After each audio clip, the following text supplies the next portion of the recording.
우리 옆에 분들과 함께 인사 나누시면 좋겠습니다.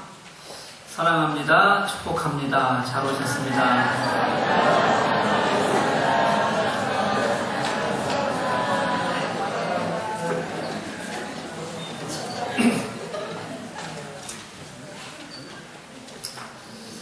저희가 로마서를 읽어나가고 있습니다. 로마서를 정의하는 말들은 정말 많습니다.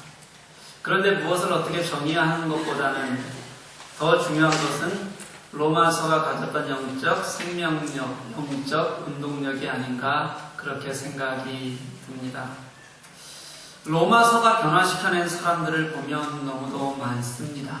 기원전 4세기에는 정욕의 노예로 인생을 허비하던 어거스틴을 성 어거스틴으로 바꿔낸 책이 로마서입니다. 16세기에는 마틴 루터의 마음을 뒤흔들어서 종교개혁의 길을 열었던 책이기도 합니다. 18세기에는 요한 웨슬리의 마음을 뜨겁게 달구어서 영적 대각성 운동의 불씨를 지피기도 했고요. 19세기에는 칼 바하트의 영성혁명을 가능하게 했던 책, 그런 책이 이 로마서입니다. 위대한 사상가, 영성가들조차도 자신들의 심장이 찔러지고 그리고 그들의 삶을 바꾸어낸 책이다 보니까 한 장 한 장 읽어나가는 것이 우리 속을 들여다보고 또 우리의 폐부를 찌르는 직접적인 도전을 받는 행위가 되는 거고, 그렇다 보니까 이 책을 읽는 일이 그렇게 쉬운 일은 아닌 것 같습니다. 그러면서도 또 한편으로는 그들이 체험했던 하나님, 그들이 만났던 하나님을 만날 수 있다는 기쁨이 얼마나 큰지 모르겠습니다. 여러분들 로마서를 읽어나가는 동안 그 하나님을 만나는 기쁨이 여러분들에게 있기를 간절히 소망합니다. 제가 아주 자주 말했던 것 같습니다. 우리 신앙에는 흑자 신앙생활이 있고 적자 신앙생활이 있습니다.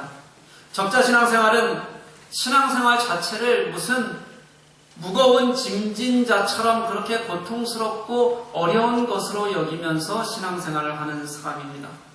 신앙의 기쁨은 누리지 못하면서 의무감 때문에 매일매일 힘들어하는 신앙생활이 바로 적자 신앙생활입니다. 그에 반해 흑자 신앙생활은 무엇을 하든지 마음의 기쁨이 있습니다. 그리고 어떤 것을 하든지 열매를 맺게 되는 은혜가 있습니다. 그 차이가 어디에서 오는 걸까요? 저는 그 차이는 은혜에 대한 마음에서 온다고 생각합니다. 적자 신앙생활을 하시는 분들을 가만히 보면 진짜 은혜를 몰라요. 그러니 무엇을 하더라도 내가 하는 것이라고 생각합니다. 무엇을 하더라도 내가 이것을 해내야지 억지로 하니까 감당하기가 어려워지고 신앙생활이 힘들어지는 겁니다. 반면에 흑자 신앙생활은 하나님의 은혜를 아는 사람들이에요. 그것을 분명히 깨달으니까 그 은혜 때문에 우선 늘 기쁩니다. 그 기쁨으로 내가 해야 할 일을 찾아질 수 있는 거고, 그래서 하다 보니까 늘 감사와 고백으로 그렇게 신앙생활을 하게 될 수 있는 것입니다. 내가 만난 하나님이 내게는 은혜의 하나님인지 아니면 율법적인 하나님이신지, 그것으로 우리의 삶은 완전히 달라진다는 거예요. 오늘 본문이 바로 그 하나님의 의와 우리 스스로가 만들어간 나의 율법에 관한 이야기입니다. 지난주에 시작된 본문에서 1장 18절부터 1장 마지막 절인 32절까지는 불의에 대해서 말하는데 로마의 불의에 대해서 말한다, 제가 이렇게 설명했습니다. 그리고 2장 1절 말씀부터 3장 8절 말씀까지도 또 불의에 대해서 말하는데 이것은 유대인의 불의에 대해서 말하는 그런 구절입니다. 둘 다 불의에 대해서 말하는데 로마의 불의에 대해서 말하는 것과 그리고 유대인들의 불의에 대해서 말하는 것이 아주 많이 다릅니다. 로마의 불의에 대해서 말하는 것을 보면 그들은 하나님을 알만한 것들이 분명히 주어졌는데도 불구하고 그들은 하나님을 믿지 않았고 일부러 핑계를 대면서 죄악 속에서 살았다, 이렇게 표현합니다. 그러면서 그들이 지은 죄들이 무엇인지를 하나하나 나열하는데 그 죄들을 보면 우리가 서로 손가락질해가면서 왜 저런 죄를 지을까라고 말하는 그런 온갖 죄들이 다 망라되어져 있습니다. 그게 하나님을 믿지 않으려고 하는 그런 이방인들의 죄라는 거예요. 그렇다 보니까 그리스도인들은 그래 저건 죄지 라는 것을 너무도 당연하게 알 수가 있습니다. 그런데 오늘 본문으로부터 시작하는 이 유대인들의 불의에 대해서 말할 때는 전혀 다르게 시작을 하는 거예요. 너희들 믿지 않는 자들아 이렇게 말하는 것도 아니고 너희들 죄가 지금 이거다 이렇게 말하는 것도 아닙니다. 그러면서 대뜸 하는 말이 뭐냐면 그러므로 남을 판단하는 자들아 이렇게 시작하고 있다는 거예요. 이 말에는 이런 전제가 깔려져 있습니다.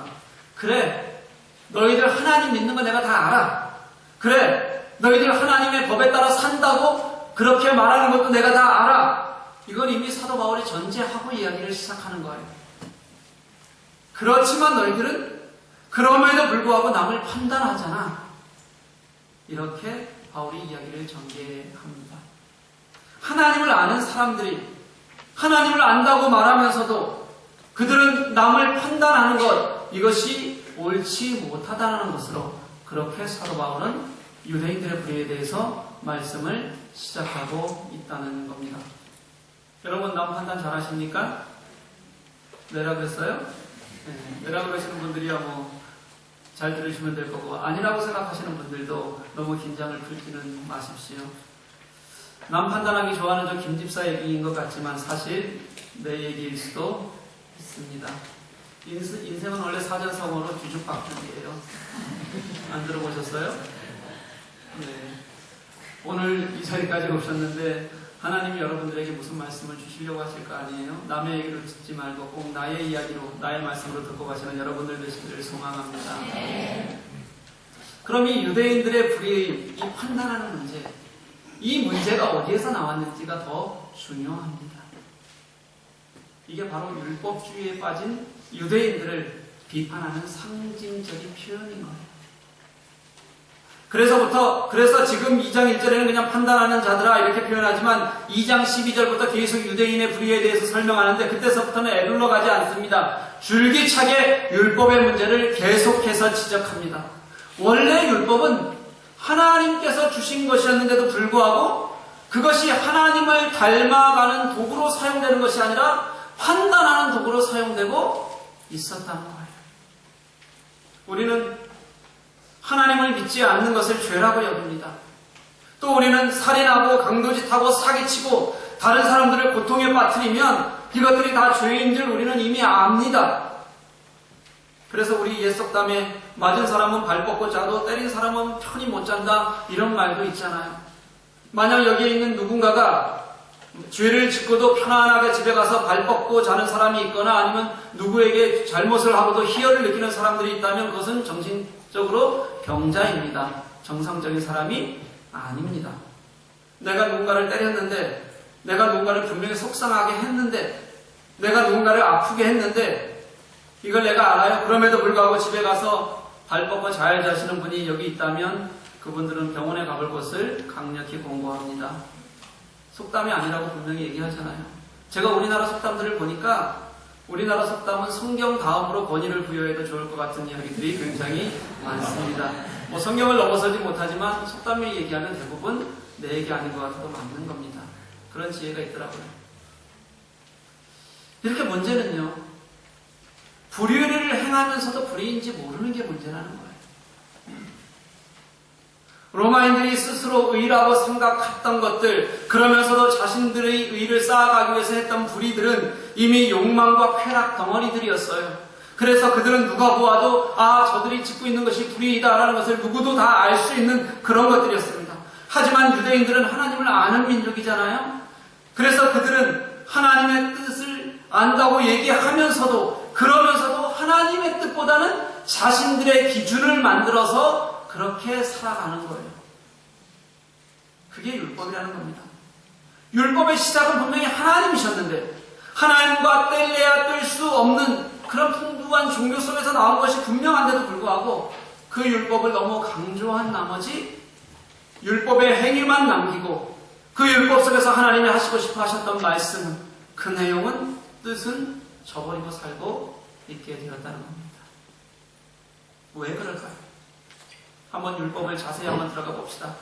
율법의 내용은 두 가지라고 했습니다. 하나는 하나님 사랑이고 하나는 이웃 사랑입니다. 하나님 사랑이라는 것은요, 내가 진실한 예배를 통해 하나님께 나아가는 것을 말하는 겁니다. 그리고 이웃사랑은요, 그렇게 하나님 사랑을 아는 사람들이 하나님의 백성답게 하나님의 성품을 따라서 서로를 돌보며 사랑하며 사는 것을 우리는 이웃사랑이라고 말을 합니다.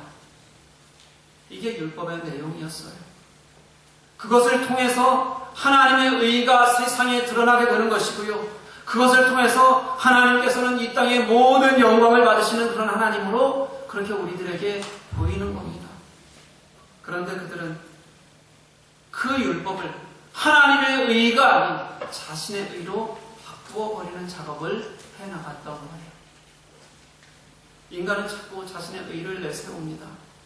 인정받고 싶어하는 욕구가 그런 것인 것 같아요. 그런 욕구가 자꾸 커지면 내가 하는 행위가 중요해지고 나는 의롭다고 생각하게 되고 그리고 의로워야 구원받는다고 생각하고 이런 착각에 자꾸 빠져들게 됩니다. 그런데요, 천만의 말씀입니다. 여러분이나 저나 우리는 의롭지 않습니다. 내가 의로운 것이 아니라 하나님께서 내가 예수 그리스도를 믿는 순간부터 우리를 의롭다고 말씀해 주시는 겁니다. 그러니 우리가 의롭다는 것은요, 하나님의 성품을 닮아가려고 노력하는 것을 통해서 자연스럽게 드러나는 것이지 나의 욕구나 아니면 나의 윤리에 의해서 나의 행위에 의해서 만들어지는 것이 절대로 아니라는 거예요. 그런데도 불구하고 우리는 자꾸 하나님의 의를 나의 의로 바꿔버리려고 해요.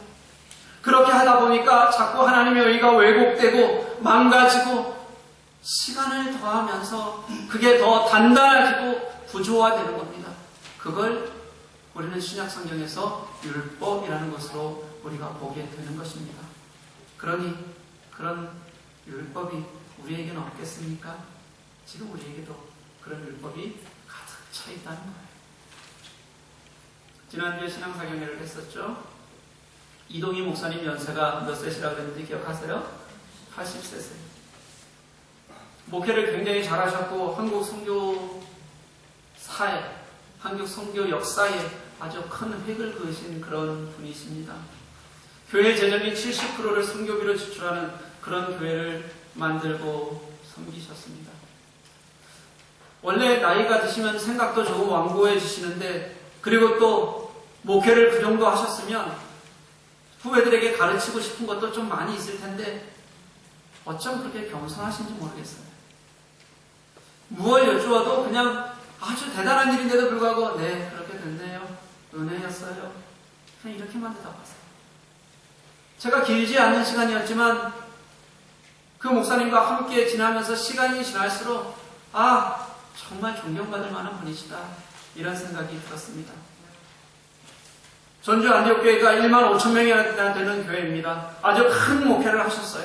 그런데 목회를 하시는 동안 또 전용 자가용 하나 가지고 계시지 않았던 그런 분이세요. 지금도 선교사 420명을 내보내는 그리고 도우면서 있는 대표로 계시는데도 불구하고 늘 전철과 기차를 이용하십니다.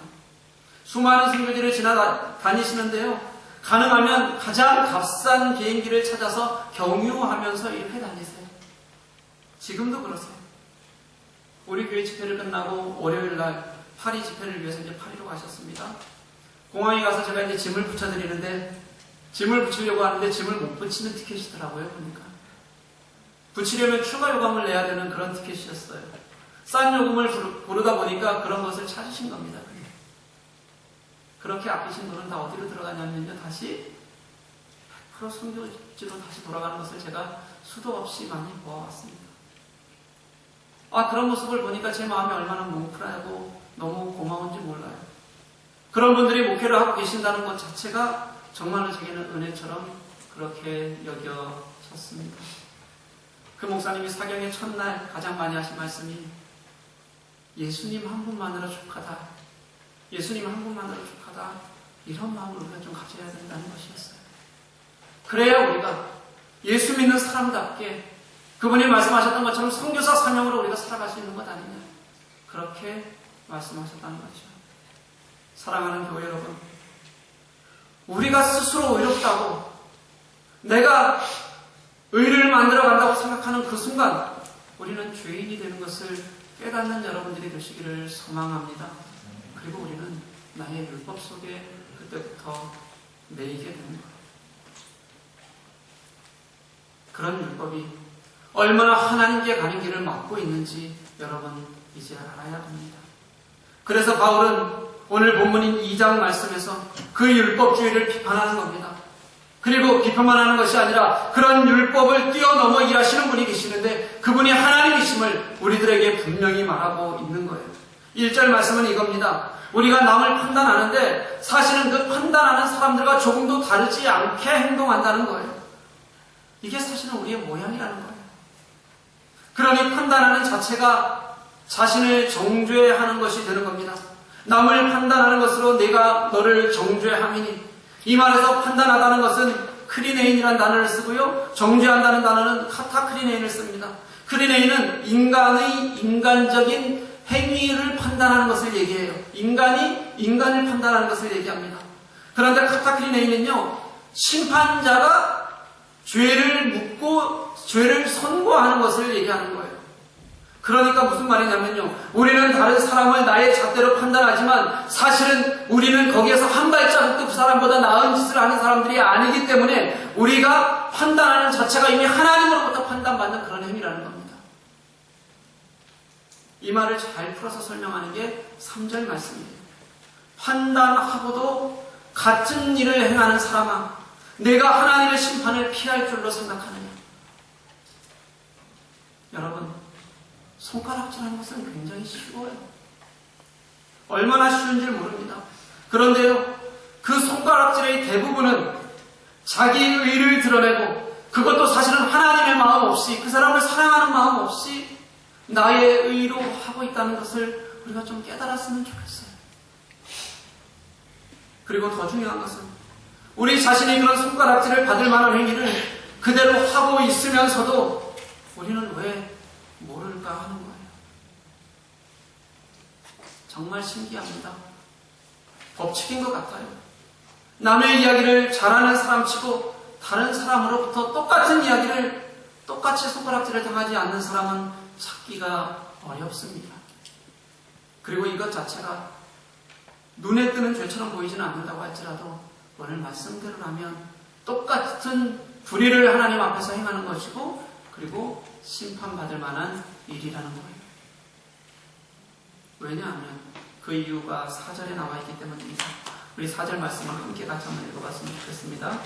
시작. 꼭 내가 하나님의 인자하심이 너를 인도하여 회개하게 하심을 알지 못하며 그의 인자하심과 용납하심과 길이 참으심이 풍성함을 멸시하느냐. 우리는 내가 지금 잘 먹고 잘 사는 게 그게 하나님의 뜻인 줄 알지만요, 아니라는 겁니다. 내가 하나님을 경외하지 않고 하나님을 온전히 신뢰하지 않는데 어떻게 내가 잘 먹고 잘 사는 게 하나님의 뜻이겠습니까? 지금도 하나님은 오래 참고 기다리신다는 거예요.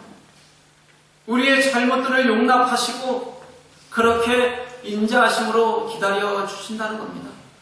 그렇게 회개하기를 기다리며 오래 참으시기 때문에 내가 지금 이렇게 있다고 그렇게 오늘 말씀을 우리에게 설명하는 겁니다.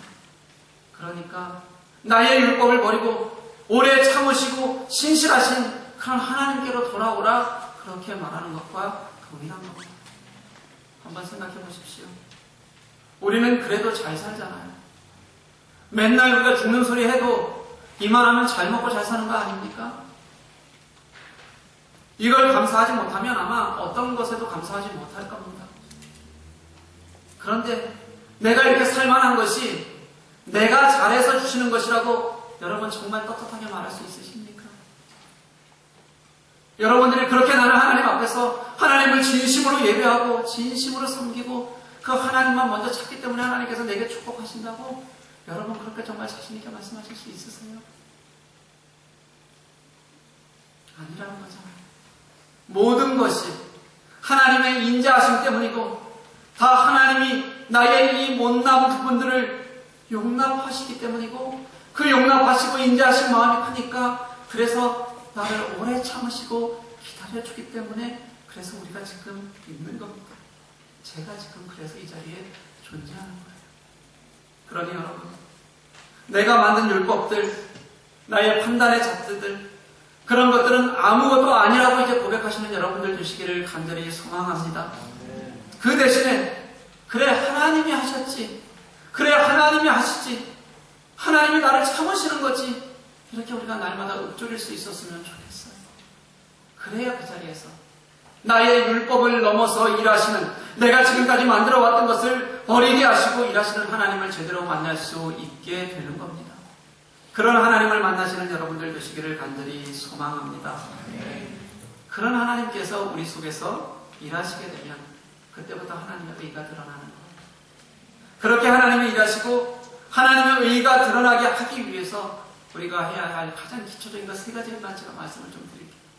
하나님의 의가 드러나는 방법, 첫 번째는 하나님을 인정하는 것입니다. 나의 주권자로 인정하는 거예요. 그런데 말이 아니라 가슴으로 하시고 삶으로 인정해야 됩니다. 정말 믿으면 마음이 열려요. 정말 믿으면 삶이 열리게 됩니다. 정말 믿으면 내가 가장 소중하게 여기던 것도 아깝지 않게 되는 것이 하나님 신앙입니다. 그러면 하나님이 원하시는 내어놓을 수 있게 되는 거예요. 이게 주권의 고백입니다. 내가 하고 싶은 대로 하고 내가 꽁꽁 숨겨놓고 내 것이라고만 하고 그것은 주권을 인정하는 것이 사실은 아니에요. 하나님이 원하시는 것을 하는 것이 하나님의 주권을 인정하는 것입니다.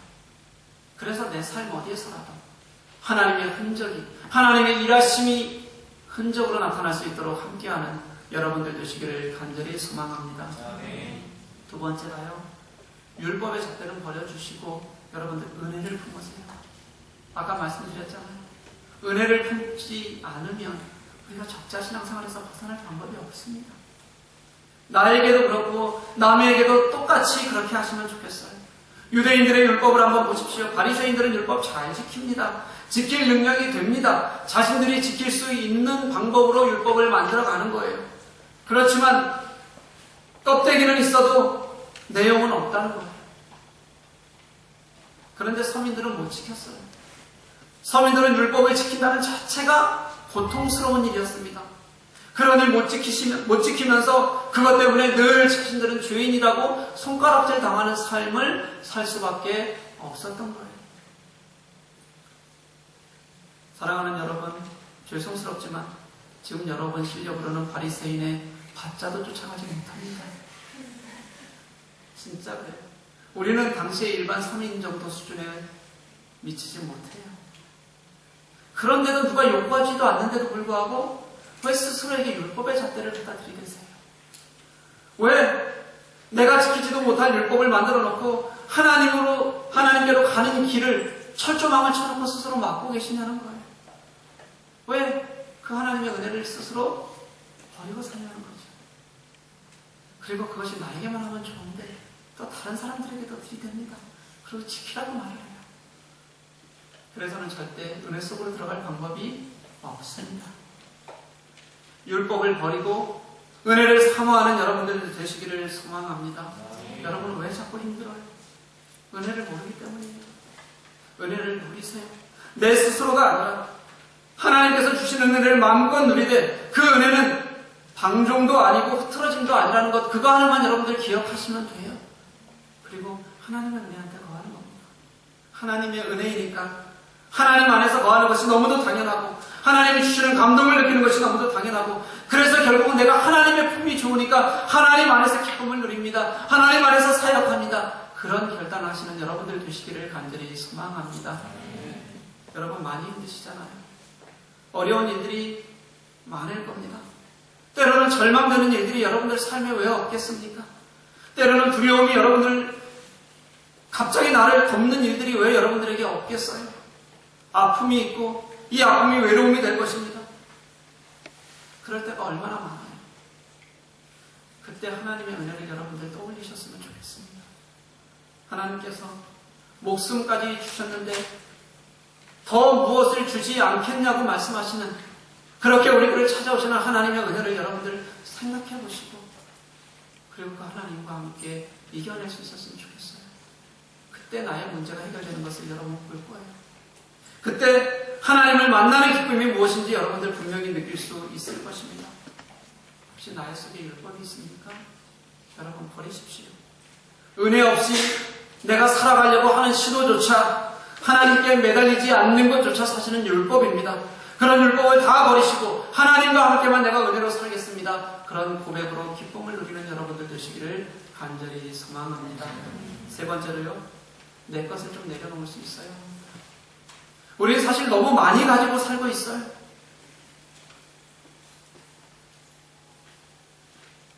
이동일 목사님이 하신 말씀 중에서 이런 말씀이 있었습니다. 냉장고 가득 채워놓고는 기도할 수 없다. 이렇게 말씀하셨어요. 혹시 무슨 말씀인지 여러분들 아세요? 우리는 너무 많이 가지고 있어서 하나님을 찾지 못합니다. 너무 많아서 그래서 그것에 매여 있냐고 하나님을 또 떠나게 됩니다. 하나님이 자신까지 주셨으면 그렇게 사랑으로 죽음으로 우리들에게 보이셨으면 우리도 나의 것을 포기할 수 있어야 하잖아요. 그런데 우리는 너무 많이 가지고도 포기할 줄 모릅니다. 그게 하나님께로 가고 있는 길을 막고 있는 것을 우리는 잘 모르고 살아가요. 사랑하는 여러분, 예수 외에는 다 포기하겠다는 생각을 우리도 할 수 있어야 합니다. 요즘에 한국교회에 뜨는 목회자들이 좀 있어요. 가만히 보면 설교가 그렇게 유창하고 좋은 것은 아닌 것 같습니다.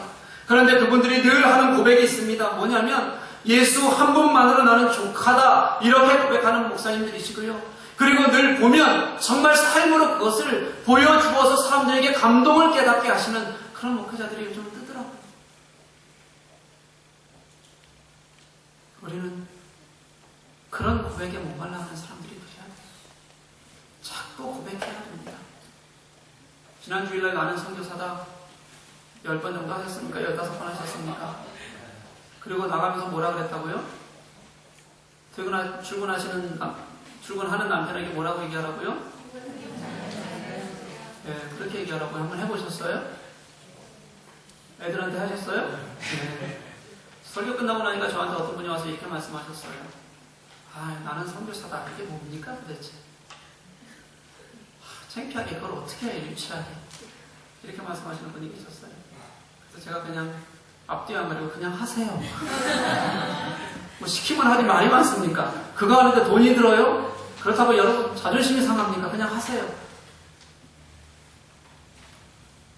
주중에 쌍모임을 한번 갔습니다. 쌍모임을 갔더니 그 싹에서는 그걸 잘 실천하고 있더라고요. 또 이런 분도 있고 저런 분도 있어요.